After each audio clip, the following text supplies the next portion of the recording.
Halo Sobat Easy Stock, kita mau bahas berita dari Mere Aset.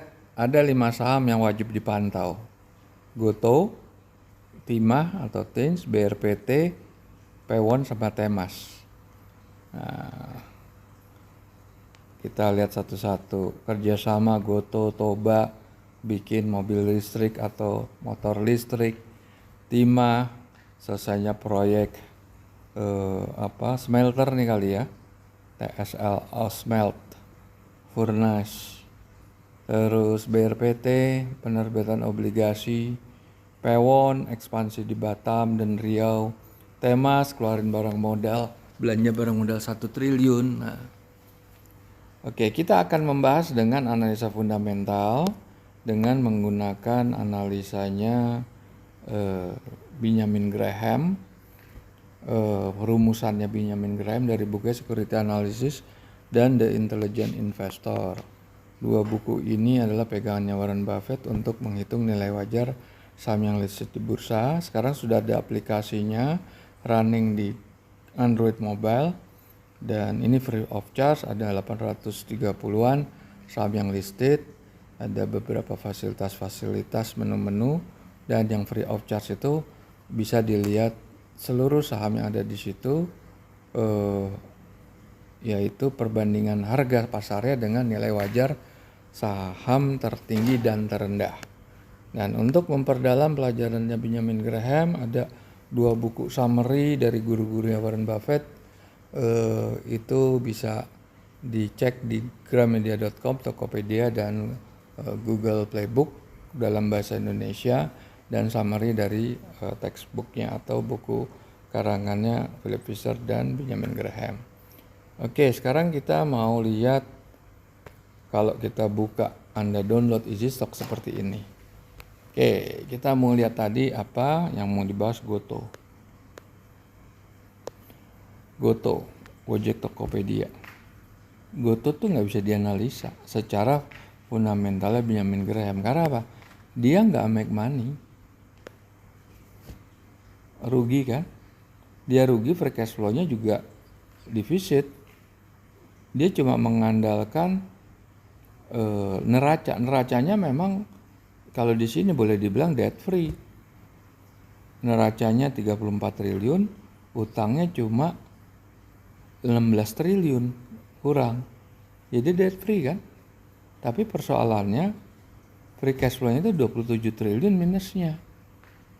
Nah, di situ yang persoalannya sebetulnya. Nah, ini nggak bisa dianalisa. Gotow nih, kalau menurut saya secara fundamental udah nggak laku lah. Sekarang kita lihat Temas, perusahaan pelayaran. Nah, ini masih ada upside 22. Yang terendah ya dia tetap stay di situ, tapi yang tertinggi bisa sampai 20%-an naik atau 2.800-an dari sekarang posisinya 2.300. Nah, coba ya kalau kita lihat, kalau Gotow kita nggak usah lihat ya. Kita lihat Temas. Nah, Temas naiknya luar biasa, lagi turun. Nah, tapi juga ekstrim ya dia naiknya ya. Ekstrim sekali. Sebetulnya lagi naik sih dia nih. Dari 1.500 ke 23. Tapi Temas masih punya upside itu. 2.800. Sekarang kalau kita lihat financial ratio-nya, bagus ini. Net profit-nya, margin-nya hampir 30%. Ini baru 9 bulan ya. Kalau 12 bulan ya bisa 30%-an. Return on equity-nya juga 47 bagus. Working capital bagus, debt equity-nya bagus. Nah, cuma memang di sini kita pasang negatif karena posisinya negatif ininya ya pelayaran lagi, kargonya lagi turun lah per tonnya, per metric ton. Kita coba ini kasih minus ya, kita forecast simulator kita pakai 1,5 aja.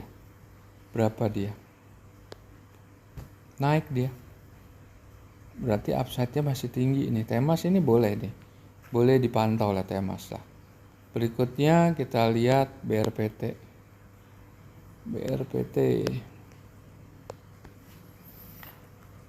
Lagi naik ya BRPT. Coba kita lihat ininya lah, BRPT. Tapi sebelum tadi Temas, kita bisa lihat juga tahun-tahun sebelumnya ya. Dia stabil nggak tahun sebelumnya? Temas tahun sebelumnya nggak bagus. Temas baru bagus tahun ini ternyata.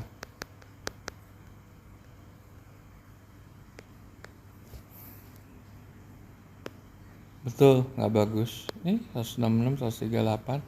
Ini negatif karena terlalu besar utang jangka pendeknya, jangka panjangnya. Tapi ternyata di sini Temas sudah bisa menghandle tahun 2023 yang utang jangka panjang udah terhandle di sini. Kita lihat ya di sini ya. Di sini Temas ini udah bisa nutup, meskipun dia ada defisit tapi defisitnya nggak besar ya. Defisitnya nggak besar, ketutup sama nilai wajar sama free cash flow yang hampir 2 triliun. Di sini kekuatannya dia. Makanya lagi bagus sih Temas nih. Coba kita lihat BRPT ya. BRPT 780 di sini. Mepet sekali udah mencapai nilai wajarnya nih. Tuh. Nah, profit marginnya 1,6, kecil sekali nih. Return on equity juga nggak sampai 1. Kita skip biasanya kalau udah kayak gini ya. Coba kita lihat lagi Pewon.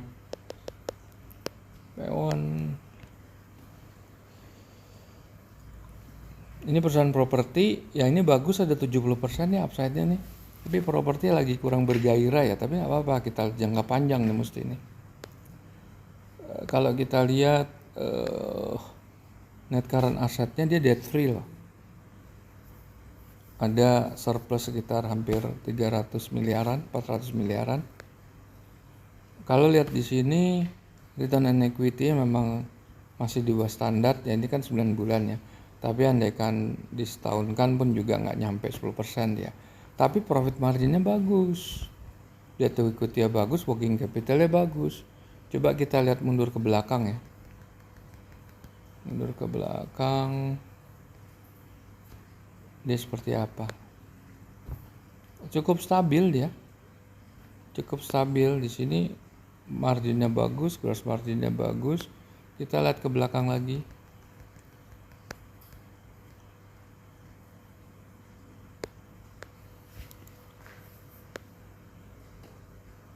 Nah, ini agak kurang bagus ya, tapi harganya memang ketinggian aja. Sebetulnya ini tetap 28%, tetap bagus. Ini stabil sekali nih Pewon ini. Dan dia stabil meskipun growth-nya nggak terlalu tinggi ya. Growth-nya nggak terlalu tinggi, ini kan 28% marginnya. Tapi growth sih sebetulnya dia growth. Coba ya Pewon yang terakhir. Pewon. Kita lihat bagus 30, malah marginnya dipertahankan di level 25 ke atas, malah naik terus 28, sekarang udah 30 gitu. Bagus. Memang perlu dipantau itu. Perlu dipantau.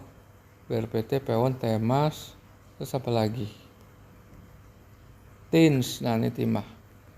Coba ya, Timah perusahaan BUMN ya. Monopoli biasa Timah. Tapi pasaran timah seperti apa sekarang? Kita lihat dulu pasaran timahnya ya. Tins itu seperti apa sih Tins? Kita lihat market, komoditi, uranium, titanium, milk, industrial kali ya. Tin. Nah ini udah mulai naik ya, meskipun turun terus ya dari sejak awal tahun 2022 turun tajam. Nah boleh dipantau juga, tapi kita lihat dulu nih Tins. Ada upside-nya 60%-an lebih. Cuma harga ini bisa stagnan, memang stagnan ya harga ini. Kita lihat neracanya cukup kuat ya, meskipun ada defisit tapi kecil, tapi relatively dia cukup kuat. Profit marginnya standar ya, 11,26. Return on equity di atas bagus. Gross marginnya 22, sebetulnya ini ada biaya produksi yang kurang efisien. Sebetulnya dia menguasai lahan yang boleh dibilang monopoli ya, bahan bakunya dari laut, tetapi dia harus menginvest teknologi untuk pengerukan kali ya, untuk pengerukan supaya dia dapat gross marginnya lebih tinggi gitu. Nah itu, coba timah kita lihat tahun sebelumnya.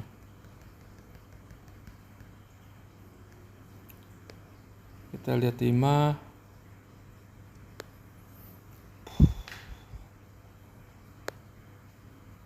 profit marginnya segitu-segitu juga ya, kecil.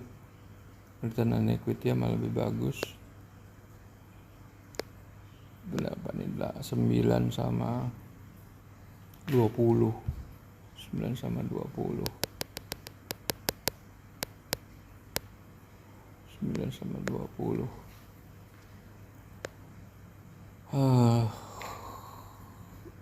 Return on equity turun tapi profit marginnya naik. Coba di tahun 2020 berapa dia?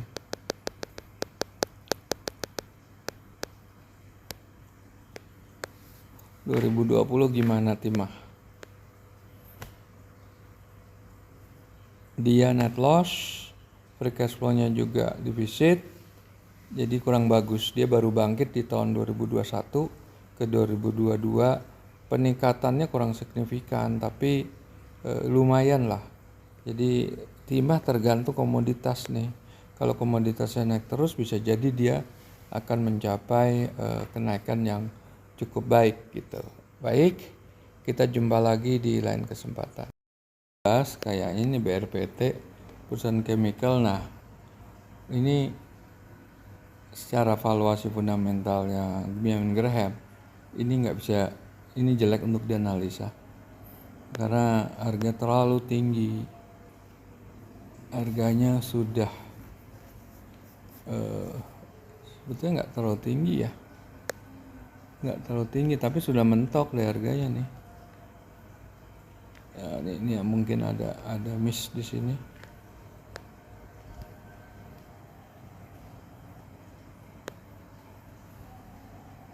Yang jelas ini bukan nggak perlu dibahas, ternyata valuasinya itu udah dilewatin oleh harganya, jadi sebetulnya sudah nggak ada upside nih di sini. Dan secara neraca dia memang masih kuat surplus di working capital, tapi untuk nutup utang jangka panjang dia akan negatif. Profit marginnya kecil, return on equity-nya kecil. Coba kita lihat tahun sebelumnya, 2021 ya.